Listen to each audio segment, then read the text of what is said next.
You must believe that however great the darkness has been in your past life, God still wants His light to shine through you.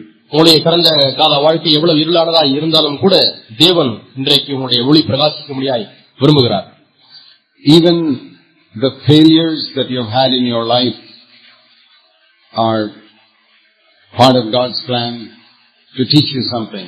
உங்களுடைய வாழ்க்கையிலே நீங்கள் கடந்த காலத்திலே சந்தித்த தோல்விகளும் கூட தேவன் உங்களை ஒன்றை கற்றுக் கொடுப்பதற்காக அனுமதிக்கக்கூடிய தேவ திட்டங்களில் ஒன்றாக இருந்திருக்கலாம். Many of us have a lot of regret about the way we did things in the past. கடந்த காலத்திலே ஐயோ இப்படி செய்து விட்டேனே என்று சொல்லி நம்மில் அனைவருக்கு வருத்தங்கள் இருக்கலாம். And there may be many things in your past life that you are ashamed of. கடந்த காலத்திலே உள்ள அநேக காரியங்களை குறித்து நீங்கள் இப்பொழுது வெட்கமடையலாம். God will never reveal it to anybody. அதை யாருக்குமே தேவன் வெளிப்படுத்த மாட்டார். Because He says, your sins and iniquities I will remember no more. உங்களுடைய அக்கிரமங்களையும் பாவங்களையும் நான் இனி நினையாதிருப்பேன் என்று ஆண்டவர் சொல்கிறார். How good God is. எவ்வளவு தேவன் நல்லவராய் இருக்கிறார் பாருங்கள். That all the shameful things that you did in the past, He will never tell anybody about it. நம்முடைய வாழ்க்கையிலே கடந்த காலத்தில் நீங்கள் செய்த எல்லா வெட்கத்துக்குரிய காரியங்களையும் நான் ஒருவருக்கும் சொல்ல மாட்டேன் என்று தேவன் சொல்கிறார். So we should also be like that. நாமும் அப்படி இருக்க வேண்டும். If you know some bad thing about somebody else, வேறு ஒருவரை பற்றி ஒரு கெட்ட காரியத்தை நீங்கள் நினைவு கூறுவீர்களானால் you should not tell others. மற்றவர்களிடத்தில் அதை பற்றி சொல்லக்கூடாது. Because God treats us like we treat other people. நாம் மற்றவர்களை எப்படி நடத்துகிறோமோ அதுபோலதான் தேவன் நம்மையும் நடத்துவார். If God is being kind to you, you must be kind to other people. தேவன் உங்கள் மீது இரக்கமுள்ளவராய் இருந்திருக்கிறார் என்று சொன்னால் நீங்களும் மற்றவர்கள் மீது இரக்கமுள்ளவராய் இருக்க வேண்டும். And if God has covered your past sins, உங்களுடைய கடந்த கால வாழ்க்கையின் பாவங்களை தேவன் மூடிவிட்டார் என்றால் you must also cover the sins that you know of other people. மற்ற மக்களுடைய பாவங்களை நீங்கள் அறிந்திருக்கிற பாவங்களையும் கூட நீங்கள் மூடி மறைக்க வேண்டும். I believe the reason why many of us do not receive more from God is because we're not giving forth what God has given us. தேவன் நமக்கு என்ன கொடுக்கிறாரோ அதை நாம் மற்றவர்களுக்கு கொடுக்காதபடினாலே தான் நம்மளே அநேகர் இன்னும் தேவனிடத்திலிருந்து பெரிய பல காரியங்களை பெறாமல் இருக்கிறோம். When we think of light, ஒளியை குறித்து எண்ணி பார்க்கும் பொழுது God gives us light so that we can give it to others. மற்றவர்களுக்கு கொடுக்க முடியாததான் தேவன் நமக்கு ஒளியை கொடுக்கிறார். It's not just for myself. எனக்கு என்று நான் வைத்துக் கொள்ள முடியாய் அவர் கொடுப்பதில்லை. God has not made this earth in a way that we are to live for ourselves. நாம் நமக்காக மட்டுமே வாழ வேண்டும் என்ற முறையிலே தேவன் இந்த பூமியிலே நம்மை உண்டாக்கவில்லை. When He makes a tree, a fruit tree, ஒரு கனி கொடுக்கக்கூடிய ஒரு மரத்தை தேவன் உண்டாக்கி இருக்கும் பொழுது that tree grows up and produces mangoes or bananas or anything. அந்த மரம் வளர்ந்து அதிலே மாங்கனிகளோ அல்லது வாழைப்பழமோ அதிலிருந்து கிடைக்கிறது. It's for others. அது மற்றவர்களுக்கு என்று. And the tree is, when people come and pluck the fruit, it produces more fruit. ஜனங்கள் வந்து அந்த மரத்தின் கனியை பறிக்கும் பொழுது இன்னும் அதிகமான கனிகளை அது உற்பத்தி செய்கிறது. It doesn't get anything for itself. அது தனக்கென்று எல்லாவற்றையும் வைத்துக் கொள்வதில்லை. That is God's law in nature. இதுதான் இயற்கையிலே நாம் காணக்கூடிய தேவனுடைய நீதியாய் இருக்கிறது. Because that's God's own nature. இது தேவனுடைய சொந்த தன்மையாய் இருக்கிறது. God's own nature is to bless other people. தேவனுடைய சுபாவமே மற்றவர்களை ஆசீர்வதிக்க வேண்டும் என்றுதான் உள்ளது. And Adam's nature was to think of oneself. ஆதாமுடைய தன்மை எப்படி என்றால் அவன் தன்னை பற்றி எண்ணக்கூடிய ஒரு சிந்தை. So the whole race of Adam can be distinguished by the fact that they live for themselves. ஆகவே முழு ஆதாமுடைய வர்க்கத்தை எப்படி நாம் அடையாளம் கண்டு கொள்ளலாம்? அவர்கள் எல்லாரும் தங்களுக்காகவே வாழ்ந்து They கொண்டிருக்கிறார்கள். always seek their own convenience and whatever is good for them. தங்களுக்கு எது நல்லது, தங்களுக்கு வசதி எது என்று அதையே அவர்கள் தேடிக்கொண்டிருப்பார்கள். But Jesus' whole way of thinking was different. ஆனால் இயேசுவினுடைய சிந்தித்த முறையே வித்தியாசமானதாய் இருந்தது. He was always thinking how he can help other people. எப்படி நான் மற்றவர்களுக்கு உதவி செய்ய முடியும் என்று அவர் எண்ணிக்கொண்டிருந்தார். We see that many times in his 3.5 years ministry. அவருடைய 3.5 ஆண்டுகால ஊழியத்திலே பல சமயங்களிலே நாம் அதை பார்க்கிறோம். You know, for example, sometimes he'd be going to some place for some ministry. சில ஊழியத்திற்காக ஒரு சில இடங்களுக்கு நாம் போய் கொண்டிருக்கலாம். On the way, somebody would stop him and say, "Can you come here and to my house?" அவர் அப்படி வழியிலே ஊழியத்திலே ஒரு பாதையிலே போய் கொண்டிருக்கும் போது யாராவது ஒருவர் வந்து தடுத்து நிறுத்தி எங்க வீட்டுக்கு வர முடியுமா என்று கேட்பார்கள். And he would go. அவர்கள் வீட்டுக்கு செல்வார். And solve that problem and then come back and go for his work. அந்த பிரச்சனையை தீர்த்துவிட்டு மீண்டுமாய் வந்து தன்னுடைய ஊழியத்திற்கு செல்வார். Now when you read that once or twice in the Gospels, ஒன்று அல்லது இரண்டு முறை இதை சுவிசேஷங்களில் நீங்கள் வாசிக்கும் பொழுது you can learn something that was the way Jesus lived all his life. தன்னுடைய வாழ்நாள் முழுவதுமா இயேசு அப்படித்தான் வாழ்ந்தார் என்பதை நீங்கள் கற்றுக்கொள்ள முடியும். He was always thinking of how can I be a blessing to other people. மற்றவர்களுக்கு எப்படி நான் ஆசீர்வாதமா இருக்க முடியும் என்றே எப்பொழுதும் அவர் சிந்தித்துக் கொண்டிருந்தார். We read in the Gospels, in Mark's Gospel, mark சுவிசேஷ புத்தகத்திலே இப்படி நாம் வாசிக்கிறோம். We read of a time when he was in his house, அவர் தன்னுடைய வீட்டிலே இருந்தார், and a lot of people who came to hear him. அவரை கேட்கும்படியாக திரளான ஜனங்கள் வந்திருந்தார்கள். We read Mark chapter 3. Mark 3ஆம் அதிகாரம். There's a very interesting verse here. மிகவும் நல்ல ஒரு வசனத்தை இங்கே வாசிக்கிறோம். He came to his home. அவர் தன்னுடைய வீட்டுக்கு வந்தார். That was in Capernaum. அந்த வீடு கப்பர்நகூமில் இருந்தது. And the multitude gathered into his house. அவருடைய வீட்டில் திரளான ஜனங்கள் கூடியிருந்தார்கள். To such an extent that he could not even eat a meal. அவர் ஒருவேளை ஆகாரம் சாப்பிடுவதற்கு கூட முடியாத அளவுக்கு திரளான ஜனங்கள் அவரை தேடி வந்திருந்தார்கள். So when there was so much ministry to be done, எவ்வளவோ செய்ய வேண்டிய ஊழியம் இருக்கும் பொழுது, and he didn't have time to eat a meal, ஒருவேளை ஆகாரம் புசிப்பதற்கு கூட அவருக்கு நேரம் இல்லாது இருந்த பொழுது, he didn't eat the meal. Our சாப்பிடவில்லை. He just served the others. அவர் மற்றவர்களுக்கு ஊழியம் செய்தார். There are a number of cases like this that we read in the Gospels, சுவிசேஷங்களில் இப்படி பல சம்பவங்களை நாம் வாசிக்கிறோம். where he would pray with people late into the night. அவர் நீண்ட நேரம் இரவு வரை ஜனங்களுக்காக ஜெபித்துக் கொண்டிருப்பார். And he was always thinking of the need of others. எப்பொழுதுமே மற்றவர்களுடைய தேவையை குறித்தே அவர் சிந்தித்துக் கொண்டிருந்தார். The Bible many times says he was moved with compassion. அவர் மனதுருக்கத்தினாலே நிறைந்தவராய் இருந்தார் என்று வேதம் பல முறைகளிலே சொல்லுகிறது. There we see the nature of God. அங்கே தேவனுடைய தன்மையும் சுபாவத்தையும் பார்க்கிறோம். He was always thinking of the need of others. எப்பொழுதுமே மற்றவர்களுடைய தேவையை குறித்தே சிந்தித்துக் கொண்டிருந்தார். You see in John chapter 6, யோவான் 6ஆம் அதிகாரத்திலே பார்க்கிறோம். there was a big crowd going with him. அங்கே திரளான கூட்டத்தார் இருந்தார்கள். And they didn't ask for any food. அவர்கள் எந்த ஆகாரத்தையும் அவரிடத்தில் கேட்கவில்லை. They were hungry. They had not eaten for a long time. அவர்கள் பசியா இருந்தார்கள், நீண்ட நேரம் சாப்பிடாமல் இருந்தார்கள். And Jesus was the one who thought, hey, they need some food. Where can we get some food for them? இவர்களுக்கு ஆகாரம் கொடுக்க வேண்டுமே, எங்கிருந்து நாம் இவர்களுக்கு ஆகாரம் வாங்கலாம் என்று இயேசுதான் முதல் முறையாக சொன்னார். See, that was his way of life. Always thinking, what do they need? இவர்கள் மற்றவருடைய தேவை என்ன என்பதை குறித்து அப்படி எண்ணிக்கொண்டிருந்த ஒரு வாழ்க்கை முறைமையை இயேசு வைத்திருந்தார். Now man doesn't think like that. மனிதன் அப்படிப்பட்ட ஒரு எண்ணத்தை கொண்டிருப்பதில்லை. How does the average man think? ஒரு சாதாரண மனிதன் எப்படி எண்ணுகிறான்? What do I need? எனக்கு என்ன தேவை? What do my wife and children need? என் மனைவிக்கும் பிள்ளைகளுக்கும் என்ன தேவை?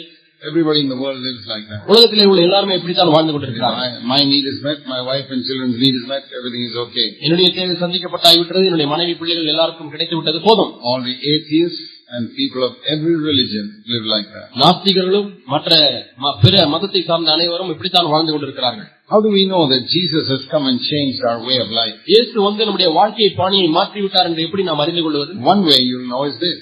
ஒரு வழியை நீங்கள் இப்படி அறிந்து கொள்ளலாம். That you'll find your mind is now thinking of the need of other people. மற்ற மக்களுடைய தேவையை உங்கள் மனதை இப்போது சிந்திக்க ஆரம்பிக்கிறதா? You say, how can I meet that need? Can I do something to help that person? இந்த நபருக்கு உதவி செய்வதற்கு நான் ஏதாவது செய்ய முடியுமா? And your mind is always thinking like that. இப்படி உங்களுடைய மனது எப்பொழுதுமே இப்படி சிந்தித்துக் கொண்டிருக்கிறது. If it's not thinking like that, அப்படி அது சிந்திக்கவில்லை என்றால், then I don't know whether you're really born again. உண்மையாலுமே நீங்கள் மனம் திரும்பினீர்களா இல்லையா என்று எனக்கு தெரியவில்லை. Born again is a change of nature. மனம் திரும்புவது என்பது நம்முடைய சுபாவத்தில் ஏற்படக்கூடியதான ஒரு மாற்றம். Let me show you the clearest verse of that in Philippians in chapter 2. பிலிப்பியர் 2ஆம் அதிகாரத்தில் இதை குறித்து நான் உங்களுக்கு தெளிவான ஒரு வார்த்தையை சொல்கிறேன். In Philippians chapter 2, பிலிப்பியர் 2ஆம் அதிகாரம், we read like this. நாம் இப்படி வாசிக்கிறோம். Verse 21. 21ஆம் வசனம். They all seek after their own, and not the own interest, not those of Christ Jesus. மற்றவர்கள் எல்லாரும் கிறிஸ்து இயேசு புரியவைகளை தேடாமல் தங்களுக்குரியவைகளையே தேடுகிறார்கள். You see the contrast there? இங்கே அந்த வித்தியாசத்தை பார்த்தீர்களா? Some people who are only seeking their own interests. சிலர் தங்களுக்கானவைகளையே தேடிக்கொண்டிருக்கிறார்கள். Some people are seeking the interests of Christ Jesus. சிலர் இயேசு கிறிஸ்துவினுடைய விருப்பத்தை தேடுகிறார்கள். Not only the interests of Christ. கிறிஸ்துவினுடைய விருப்பத்தை மட்டுமல்ல. He says, Timothy, verse 20, is genuinely concerned for your welfare. 20ஆம் வசனத்திலே தீமோத்தேயுவை குறித்து பவுல் சொல்கிறார், உங்களுடைய காரியங்களை உண்மையாய் விசாரிக்கிறதற்கு அவனைப் போல வேறு all the others are not interested in your welfare. மற்ற எல்லா நபர்களும் உங்களுடைய காரியத்தில் விருப்பமாய் all the others are seeking their own interest. மற்ற எல்லாருமே தங்களுக்கானவைகளையே தேடிக்கொண்டிருக்கிறார்கள். So you see a contrast here. இங்கே ஒரு வேறுபாடு காணப்படுகிறது. Verse 21, those who seek their own interest. 21ஆம் வசனத்திலே தங்களுடைய சொந்த விருப்பங்களை தேடுகிறவர்கள். Verse 20, Timothy who is seeking the welfare of others. ஆனால் மற்றவருடைய விருப்பத்தை மற்றவருடைய காரியங்களை விசாரிக்கக்கூடிய ஒரு தீமோத்தேயு இருக்கிறார். There you know that really the Holy Spirit has done a work in Timothy's heart. இங்கே பரிசுத்த ஆவியானவர் உண்மையாலுமே தீமோத்தேயுடைய உள்ளத்திலே ஒரு கிரியை செய்திருக்கிறார் என்பதை நாம் அறிந்து கொள்ளலாம். So this is one of the marks of Christ having done a work in our life. கிறிஸ்து நம்முடைய ஜீவியத்திலே ஒரு கிரியை செய்திருக்கிறார் என்பதற்கு இது ஒரு அடையாளம். The nature of the entire race of Adam is to just think of myself and my family. ஆதாமுடைய முழு வர்க்கத்தினுடைய சுபாவமே தன்னை குறித்தும் தன்னுடைய குடும்பத்தை குறித்தும் நினைப்பதுதான். And that is the way of darkness. இதுதான் இருளின் வழி. You know, when you're only seeking your own interest, the interest of your family, we can say you're still in darkness. உங்களுடைய சொந்த குடும்பத்தினுடைய விருப்பத்தையே நீங்கள் தேடிக்கொண்டிருப்பீர்களானால் நீங்கள் இன்னும் இருளிலே இருக்கிறீர்கள் என்று சொல்லலாம். God comes to change our way of thinking. தேவன் நாம் நினைக்கிற விதத்தை மாற்றும்படியாக வந்திருக்கிறார். Jesus said that don't seek to save your own life. உங்களுடைய சொந்த ஜீவனை காப்பாற்ற முயற்சிக்க வேண்டாம் என்று இயேசு சொன்னார். Be willing to throw it away for my sake. என் நிமித்தமாய் இதை தூக்கி எறியுங்கள் என்று சொன்னார். And you'll find it. நீங்கள் அப்படி இழந்து போகிறவர்கள் அதை கண்டுபிடிப்பீர்கள். And as you seek to be willing to sacrifice in order to bless other people, மற்றவர்களை ஆசீர்வதிக்கும்படியாக நீங்கள் ஒரு தியாகத்தை செய்ய முயற்சிக்கும் பொழுது you'll find that God blesses you. தேவன் உங்களையும் ஆசீர்வதிக்கிறதை நீங்கள் காண முடியும். The light God gives us ஆகவே தேவன் நமக்கு கொடுக்க வெளிச்சம் is not just to keep for ourselves. நமக்கென்று வைத்துக் கொள்ளும்படியாக அவர் கொடுப்பதில்லை. That is how the light can become darkness. எப்படித்தான் நாம் அந்த இருள் ஒளியானது இருளாய் மாறிவிட முடியும். Watch out that the light which is in you does not become darkness. உன்னில் உள்ள வெளிச்சம் இருளாகாதபடிக்கு எச்சரிக்கையாயிரு. So light can become darkness. வெளிச்சமான இருளாய் மாறிவிட முடியும். So we need to understand here what is light and what is darkness. ஆகவே இங்கே ஒளி என்றால் என்ன, இருள் என்றால் என்ன என்பதை விளங்கிக் கொள்ள வேண்டும். We saw God is light and God is love. தேவன் ஒளியாயிருக்கிறார், அன்பாயிருக்கிறார் என்று பார்த்தோம். So the light is love. ஆகவே ஒளி என்றால் அன்பு. And in 1 Corinthians 13, 1 கொரிந்தியர் 13ஆம் அதிகாரத்திலே we are told one of the primary characteristics of love. அன்பின் பிரதானமான தன்மை என்னவென்றால் 1 Corinthians 13, 1 கொரிந்தியர் 13ஆம் அதிகாரம் verse 5, the middle. 5ஆம் வசனத்தினுடைய மத்தியிலே பார்க்கிறோம். Love does not seek its own. அன்பு தற்பொழிவை நாடாது. Did you hear that? இதை கேட்டீர்களா? What is light? ஒளி என்றால் என்ன? That's love. அது அன்பு. So what is light? அன்பு என்றால் என்ன? Light is a life where you don't seek your own. உங்களுக்கானதை நீங்கள் தேடாமல் இருக்கிற ஒரு வாழ்வுதான் ஒளி. Then what is darkness? இருள் என்றால் என்ன? Darkness is where you only seek your own. உங்களுக்கானதை தேடுவதுதான் இருள். So when it says the whole world is lying in darkness, முழு உலகமும் இருளுக்குள்ளாய் கிடக்கிறது என்று சொல்லும் பொழுது it means that everybody in the world is just seeking their own. உலகத்தில் இருக்கிற எல்லாருமே தங்களுக்கானவை தேடிக்கொண்டிருக்கிறார்கள் என்பதுதான் அதனுடைய பொருள். Everybody in the world. உலகத்தில் இருக்கிற எல்லாரும் how will this affect me and what is good for me and my family? இந்த காரியத்தை செய்தால் என்னை இது எப்படி பாதிக்கும், எனக்கு என்னுடைய குடும்பத்துக்கு எது நல்லது என்று தான் எண்ணுகிறார்கள். But in the midst of that, இதன் மத்தியிலே Jesus came. இயேசு வந்தார். And he never sought his own. அவர் தனக்கானதை தேடவே இல்லை. He never sought how much sleep he'd get, how much food he'd get. எவ்வளவு தூரம் நான் தூங்க முடியும், எவ்வளவு தூரம் நான் சாப்பிட முடியும் என்று அவர் always thought, how can I bless other people? எப்பொழுதுமே எப்படி நான் மற்றவர்களை ஆசீர்வதிக்க முடியும் என்றே அவர் கண்ணோக்கமாக இருந்தார். When this Jesus comes into us by the Holy Spirit, இந்த இயேசுவானவர் பரிசுத்த ஆவியானவர் மூலமாக நம்முடைய உள்ளத்திலே வரும்பொழுது he gives us his mind. அவர் இந்த சிந்தையை நமக்கு தருகிறார். You know, there's a lovely verse in 1 Corinthians, 1 கொரிந்தியரில் அருமையான ஒரு வார்த்தை உண்டு. in chapter 2, 2ஆம் அதிகாரம் and verse 16, 16ஆம் வசனம், where it says, we have the mind of Christ. எங்களுக்கோ கிறிஸ்துவின் சிந்தை உண்டாயிருக்கிறது. What is the mind of Christ? இந்த கிறிஸ்துவின் சிந்தை என்றால் என்ன? The mind of Christ is one which does not seek its own. கிறிஸ்துவின் சிந்தை என்பது தனக்கானதை தேடாதிருக்கிற சிந்தை. That is true love and that is true light. இதுதான் மெய்யான அன்பு, இதுதான் மெய்யான ஒளி. So when we say we are the sons of light, ஆகவே நாம் வெளிச்சத்தின் பிள்ளைகள் என்று சொல்லும் பொழுது that means in our life we are not seeking our own primarily. பிரதானமாக நமக்கானவை தேடாத ஒரு வாழ்க்கை தான் ஒளியில் உள்ள வாழ்க்கை. That's why Jesus said to his disciples, don't seek your own. ஆகவே தான் சீஷர்களிடத்திலே உங்களுக்கானவை நீங்கள் தேட வேண்டாம் என்று seek God's kingdom first. முதலாவது தேவனுடைய ராஜ்யத்தை தேடுங்கள். Whatever you need, God will provide it for you. உங்களுக்கு எது தேவை அதையெல்லாம் தேவன் பார்த்துக் கொள்வார். That's how Jesus lived. இப்படித்தான் இயேசு வாழ்ந்தார். He lived his whole life தன்னுடைய முழு வாழ்க்கையும் இப்படித்தான் வாழ்ந்தார். not seeking his own. தனக்கானதை தேடாதபடி வாழ்ந்தார். Whatever God gave him, he said, I've got to pass it on to others. தேவன் என்னெல்லாம் தனக்கு கொடுத்தாரோ அதையெல்லாம் நான் மற்றவர்களுக்கு கொடுத்து விட வேண்டும் என்று சொன்னார். And the reason why his life was so happy was because he lived like that. அவர் இப்படி வாழ்ந்தபடினாலே தான் அவருடைய வாழ்க்கையானது மிகவும் சந்தோஷமுள்ள ஒரு வாழ்க்கை. That's why his life was so fresh all the time. ஆகவே தான் அவருடைய வாழ்க்கையானது எப்பொழுதுமே புதுமை பெற்ற ஒரு வாழ்க்கையா இருந்தது. Always fresh. எப்பொழுதுமே புதுமையான வாழ்க்கையா இருந்தது. And your life can always be fresh too. அதே போல உங்களுடைய வாழ்க்கையும் எப்பொழுதும் புத்துணர்ச்சி பெற்ற வாழ்க்கையா இருக்க முடியும். If we give out what we receive. நாம் எதை பெற்றுக்கொள்கிறோமோ அதை கொடுத்துக் கொண்டே இருந்தால். So the light God gives us, தேவன் நமக்கு கொடுக்கக்கூடிய ஒளி, we must give it to others. மற்றவர்களுக்கு நாம் கொடுக்க வேண்டும். One of the sad things that can happen in our midst, நம்முடைய மத்தியிலே துக்கமாய் நடக்கக்கூடிய ஒரு துக்கமான சம்பவம் என்னவென்றால், that we have received so much light. நாம் எவ்வளவோ ஒளியை பெற்றிருக்கிறோம். I would say that in India perhaps we have received more light on the understanding of scripture than anybody else. மற்ற யாரை காட்டிலும் இந்திய தேசத்திலே வேதத்தை குறித்ததான நல்ல விளக்கத்தை வெளிச்சமாய் நாம் தான் அதிகமாய் பெற்றிருக்கிறோம் என்று சொல்ல முடியும். Now we need to ask how much we have given it out to others. இப்பொழுது மற்றவர்களுக்காக எவ்வளவு வெளிச்சத்தை கொடுத்திருக்கிறோம் என்று கேட்க வேண்டிய வந்திருக்கிறோம். Otherwise this light can become dark. இல்லாவிடில் இந்த ஒளியானது இருளாய் மாறிவிடும். We saw that verse. Watch out that your light does not become dark. உன்னிலுள்ள வெளிச்சம் இருளாகாதபடிக்கு எச்சரிக்கையாக இரு என்ற வசனத்தை நாம் வாசிக்கிறோம். And one way in which the light becomes darkness is when I receive light and I don't give it out. உன்னிலே இருக்கக்கூடிய வெளிச்சமானது இருளாய் மாறுவதற்குரிய ஒரு வழி நீ உன்னை பெற்றுக்கொண்டு அதை கொடுக்காமல் இருப்பது. I've seen that happen in our churches. நம்முடைய சபைகளிலே இப்படி நடப்பதை நான் பார்த்திருக்கிறேன். People have received light. அவர்கள் ஜீவனை பெற்றுக்கொண்டார்கள், வெளிச்சத்தை பெற்றுக்கொண்டார்கள். They didn't give it to others. மற்றவர்களுக்கு கொடுக்கவில்லை. They keep it. அதை தாங்களே வைத்துக் கொண்டார்கள். They get some more light. இன்னும் கொஞ்சம் வெளிச்சம், some more light, இன்னும் கொஞ்சம் light. இப்படி பெற்றுக்கொண்டே இருக்கிறார்கள். After some time you see their life, it has become darkness. அதற்கு பிறகு அவருடைய வாழ்க்கையை பார்த்தா அந்த ஒளியானது இருளாய் மாறிவிட்டது. How did this light become darkness? இந்த ஒளியானது எப்படி இருளாய் மாற முடியும்? Because what they got, they kept for themselves. அவர்கள் எதை பெற்றுக்கொண்டார்களோ அதை தங்களுக்கென்றே வைத்துக் கொண்டார்கள். That's why I say, ask God to change your way of thinking. ஆகவே தான் தேவனே நான் சிந்திக்கிற சிந்தையினுடைய விதத்தை மாற்றம் என்று ஆண்டவரிடம் கேட்க வேண்டும். I don't want to keep what I have for myself. ஆண்டவரே நான் பெற்றுக்கொண்டதை எனக்கென்று நான் வைத்துக் கொள்ள மாட்டேன். I want to share it with others. மற்றவர்களோடு கூட பகிர்ந்து கொள்ள விரும்புகிறேன். Because when we share it with others, மற்றவர்களோடு கூட நாம் பகிர்ந்து கொள்ளும் பொழுது the Bible says that God gives us some more. வேதம் சொல்லுகிறது தேவன் இன்னும் கொஞ்சமாய் நமக்கு தருவார். See Proverbs chapter 11, நீதிமொழிகள் 11ஆம் அதிகாரம் verse 25. 25ஆம் வசனம். The generous man will be prosperous, உதார குணமுள்ள மனிதன் செழிப்பான். and he who waters will be watered also himself. எவன் தண்ணீர் பாய்ச்சுகிறானோ அவனுக்கு தண்ணீர் பாய்ச்சப்படும். What that means is this. இதனுடைய பொருள் இதுதான்.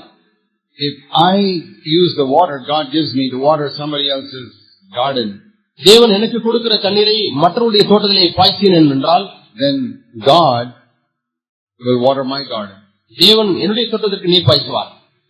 If I don't use what God gives me to bless other people, தேவன் எனக்கு கொடுக்கிற காரியத்தை வைத்து மற்றவர்களை ஆசீர்வதிக்க முடியாது கொடுக்காத பட்சத்தில், then I don't get any more from God. எனக்கு இன்னும் தேவனிடத்தில் நான் பெற்றுக்கொள்ள மாட்டேன். Then my life becomes stale. அப்பொழுது என்னுடைய வாழ்க்கையானது அது நாட்டமெடுக்க ஆரம்பிக்கும். That's how the light becomes darkness. இப்படித்தான் அந்த ஒளியானது இருளாய் மாறுகிறது. That's why more and more my own burden is. ஆகவே அதிகமாக எனக்குள்ளாய் வருகிற பாரம் என்னவென்றால், is that there are so many groups in India இந்தியாவிலே பல குழுக்கள் இருக்கிறார்கள் who have not heard the things we have heard. நாம் கேட்ட இந்த காரியங்களை எல்லாம் அவர்கள் இன்னும் கேட்காமல் இருக்கிறார்கள். Now, in Tamil Nadu alone, we have 3 conferences a year. தமிழ்நாட்டிலே மட்டும் நமக்கு வருஷத்திலே 3 கான்ஃபரன்ஸ் கூட்டங்கள் நடக்கிறது. Many of you, some of you anyway, come to all the 3 conferences. உங்களிலே ஒரு சிலர் எல்லா கான்ஃபரன்ஸ் கூட்டங்களுக்கு வருகிறீர்கள். So, if you have come for the conferences even for 10 years, 10 வருஷங்களாக நீங்கள் இந்த கான்ஃபரன்ஸ் கூட்டங்களுக்கு வந்திருந்தாலும், you would have come to 30 conferences in 10 years. 10 வருடங்களிலே 30 conference கூட்டங்களுக்கு வந்திருப்பீர்கள். Each of those conferences we have 7, 8 meetings, 9 meetings. இப்படிப்பட்ட ஒவ்வொரு கான்ஃபரன்ஸ் கூட்டத்திலேயும் கிட்டத்தட்ட 8, 9 கூட்டங்கள் நமக்கு நடக்கிறது. So can you imagine, you have attended about 250 meetings listening to these messages. ஆகவே கிட்டத்தட்ட 250 கூட்டங்களிலே நீங்கள் பங்கு பெற்று இந்த செய்திகளை கேட்டிருக்கிறீர்கள். You have received so much. எவ்வளவோ நீங்கள் பெற்றுக்கொண்டீர்கள். Imagine listening to message for 250 hours. 250 மணி நேரமாக நீங்கள் செய்தியை கேட்டுக்கொண்டே இருக்கிறீர்கள். And I don't give it to others. நான் மற்றவர்களுக்கு அதை கொடுக்காவிட்டால், the light in me becomes darkness. என்னிலே இருக்கக்கூடியதான ஒளியானது இருளாய் மாறிவிடும். So I want to encourage all of you in the coming year. ஆகவே வரக்கூடிய வருஷத்திலே உங்களை எல்லாரும் நான் உற்சாகப்படுத்த விரும்புகிறேன். Even the younger people. வாலிபர்கள் கூட. To say, Lord, ஆண்டவரே, I have received so much from you. நான் உம்மிடத்தில் எவ்வளவோ பெற்றுக்கொண்டேன். how can I give this to other people? எப்படி நான் இதை மற்றவர்களுக்கு கொடுக்க முடியும் ஆண்டவரே? Many of you may not have the ability to preach. உங்களை அநேகருக்கு பிரசங்கிக்கக்கூடிய திறமை இல்லாமல் இருக்கலாம். But if you have a burden to help others, God will show you some way. ஆனால் மற்றவர்களுக்கு உதவி செய்யும்படியான ஒரு பாரம் உங்களுக்கு இருக்குமே, ஆனால் தேவன் ஏதாவது ஒரு வழியை காண்பிப்பார். You can give a book to somebody. நீங்கள் யாராவது ஒருவருக்கு புத்தகத்தை கொடுக்கலாம். But don't ever give a book without prayer. ஆனால் ஜெபிக்காமல் ஒரு புத்தகத்தை கொடுக்க வேண்டாம். Say, Lord, I want to pray that you will make this book a blessing to so and so. இந்த புத்தகத்தை இன்னாருக்கு ஆண்டவரே நீர் ஆசீர்வாதமாக்க வேண்டும் என்று சொல்லி ஜெபிக்கிறேன். And pray and meet that person and lovingly give it and say, please read this because it has helped me. நீங்கள் அந்த நபரை ஜெபத்தோடு கூட போய் அன்பாக தயவு செய்து இதை படியுங்கள், இது இந்த புத்தகம் எனக்கு உதவி செய்திருக்கிறது என்று சொல்லுங்கள். Or you can give a cassette or a CD. அல்லது நீங்கள் ஒரு கேசட்டையோ அல்லது ஒரு சிடியோ கொடுக்கலாம். Let's pray. நாம் ஜெபிப்போம். You pray a little prayer in your heart. உங்களுடைய உள்ளத்திலே ஒரு சிறு ஜெபத்தை செய்யுங்கள். Say, Lord, இப்படி சொல்லுங்கள், ஆண்டவரே 20 years I have received so much. ஆண்டவரே கடந்த 20 ஆண்டுகளாக எவ்வளவோ நான் பெற்றுக்கொண்டேன். Or 5 years or 10 years, as long as you come. அல்லது 5 வருடமாக அல்லது 10 வருடங்களாக எவ்வளவு நாட்கள் வந்திருக்கிறீர்களோ அவ்வளவு நாட்களா பெற்றிருக்கிறேன் என்று சொல்லுங்கள். I have given out so little. ஆண்டவரே நான் வெகு குறைவாகத்தான் மற்றவர்களுக்கு கொடுத்திருக்கிறேன். I want to give out much more this year. இந்த வருஷத்தில் அதிகமாக நான் கொடுக்க விரும்புகிறேன். Please help me. தயவு செய்து எனக்கு உதவி I want to give செய்யுங்கள். out much more. நான் அதிகமாக கொடுக்க விரும்புகிறேன். Thank you, Lord. நன்றி ஆண்டவரே. I know you'll help me. நீ எனக்கு உதவி செய்வீர் என்று நான் அறிந்திருக்கிறேன். Help me to reach at least one person with this wonderful truth this year. ஆண்டவரே இந்த அருமையான சத்தியத்தை வைத்து ஒரு நபரையாவது சந்திக்க ஆண்டவரே எனக்கு உதவி செய்யும். Your children also pray that. சிறு பிள்ளைகளும் கூட ஜெபம் Lord, பண்ணுங்கள். at least one new person ஆண்டவரே குறைந்தபட்சம் ஒரு புது பையனுக்காவது பிள்ளைக்காவது will come to this life. இந்த ஒளிச்சத்திற்கு வர நான் உதவி செய்ய Life வேண்டும். will be changed. அவருடைய வாழ்க்கை மாறும். ஆண்டவரே எனக்கு உதவி செய்யும் என்று கேளுங்கள். Thank you, Lord. நன்றி ஆண்டவரே. Keep praying that prayer till you see that answer come. நீங்கள் பதில் கிடைக்கும் வரைக்கும் இந்த ஜெபத்தை செய்து கொண்டே இருங்கள். Lord, I never want the light in me to become darkness. ஆண்டவரே என்னில் உள்ள வெளிச்சமானது இருளாய் போய்விட நான் விரும்பவில்லை. I want to keep giving it out. ஆண்டவரே நான் தொடர்ந்து மற்றவர்களுக்கு கொடுத்துக் கொண்டே இருக்க விரும்புகிறேன். In Jesus' name. இயேசுவின் நாமத்தில் பிதாவே. ஆமென்.